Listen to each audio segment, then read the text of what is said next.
ireo izay mipetraka ao Angleterre eny ty zavatra ty hoe manana miaramila olona zay tsy afaka ataonao ininina intsony misy olona efa tsy manana faharetana intsony satria tosika loatra zareo dia hitako zareo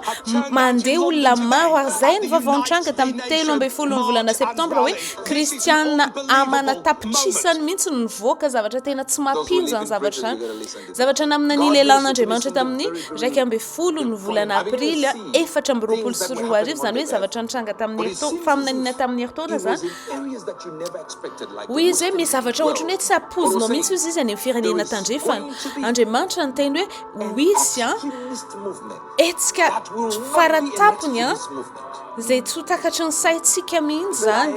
ozy izy hoe manana miaramila ozy izy manana olona zay tsy afaka ny iadivanao intsony satria efa tena tsy mahatanto intsony reo olo reo hitako zareo ozy izy miara mandeha amin'izay fa efa leo an'le toejavatra hatrehany zany dia ho hitanao hoe aika afaka ny aherisetra ihany koa ny kristiana manomboka ho atahirana zany hoe anangana miaramila ozy izy amina région zay tsy andinika zavatra afa-tsony hoe na ho tapahanao lohany na ho vonoinao izy tsy mampanina anazy fa rehefa mandroso izy mampetsika ny herin'Andriamanitra amin'ny anaran'i Jesosy Kristy dia tsy atahotra ninina intsony ho hitanao zany na amin'ny taona vaovao io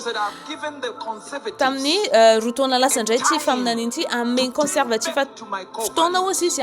hiverina indray amin'le valeur zay napetrako ametraka an'izay fofona manitra zay indray ozy empika manitra zay ozy izy ao Europa tonga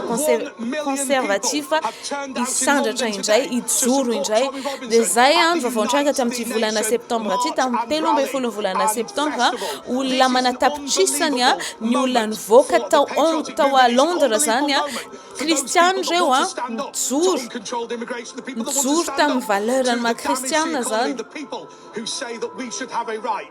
ary olona nijoro hoe manana ny zoanay zay ao amin'ny maha-kristianisme ao amin'ny maha-kristianina anay zany anatanteraka ny zavatra tianay ho tanterahany hitantsika amin'izany jerevony zany olona tena manatapitrisany marina ary ty ozy izy mbola fiatombohana fotsiny mbola naparezy ny fanamasiny io Betangel milaza ny vaovao mialohan'ny gazety rapetso